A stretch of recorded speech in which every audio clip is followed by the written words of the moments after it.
Well, one thing I enjoy about your content, and um, I had another woman on the podcast where you're not posting just about acting. It's not always like headshots and like a clip of a performance. There's more substance to it, and it shows diversity and what you can offer. Yeah. And I think that's important. Sorry, go ahead. Do you want to say it?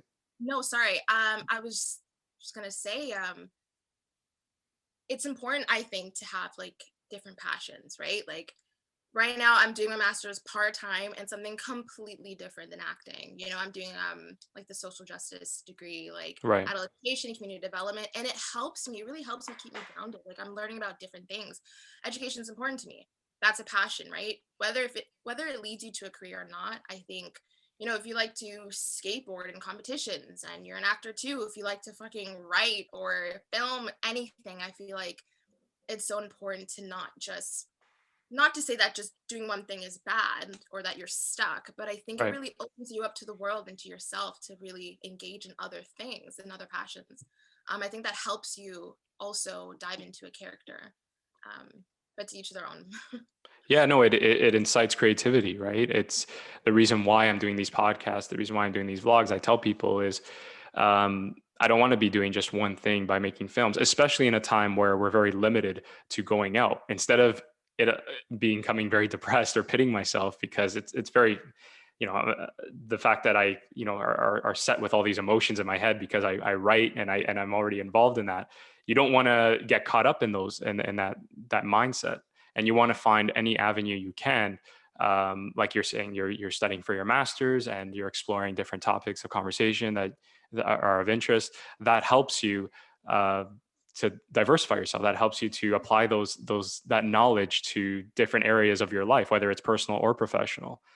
And I think that's very wise what you just said is because I was actually having this conversation the other night with a friend, and I was saying, there's filmmakers I know that they didn't even go to school, like a formal education, and they're clearly more advanced in the industry. They got this, they got that, and I uh, have a university degree in marketing from Ryerson. And in the time when I was studying for that, a lot of the people I know were making a lot of movies and they were getting into festivals. They were doing the things that I'm kind of doing now.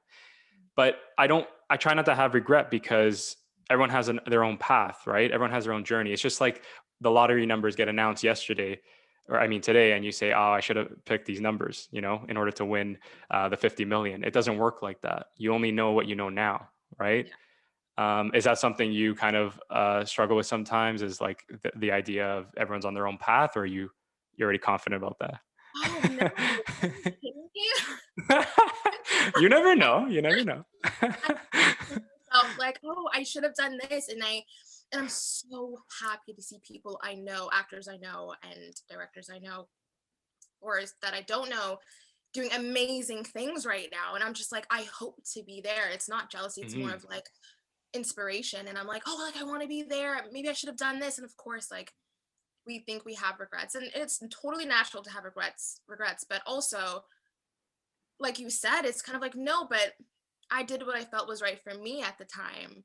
And how can I apply that right now and for my future career, for my future, personal life down the road? I think just acknowledging and accepting that it's okay to do something different, to have a different way to do something, it can actually make you more unique. So yeah, I mean, it's totally natural to have those feelings. I'm always thinking about it, but always trying to find ways to not bring myself down and use it to the best of my ability.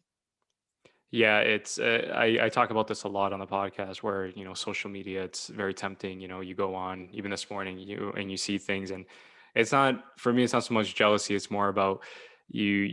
You shouldn't. It's unhealthy, but you kind of use it as a reference point, like, oh, maybe I should be there. But again, everyone comes from a different path.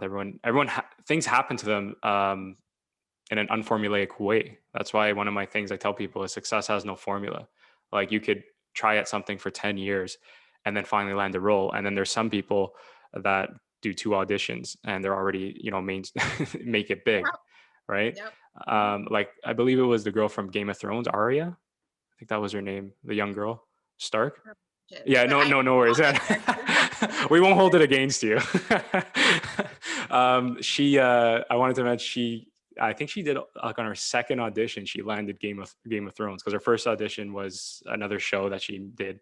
And I remember the interviewing saying like there's like 20,000 girls that she competed with was like, I think that they're really jealous of you, or you're getting a lot of them pissed off just saying that. And she's like, I know, but like, I was very lucky, and you can't condemn the girl for that. The stars align, as I say, right? It's just was that's her path, and someone else will have their time. And I believe the same for yourself, right? As an actress, is the right character, the right story, you're meant to explore will find you, right, and will put you in the next position to achieve your what you desire, right, what you envision for yourself.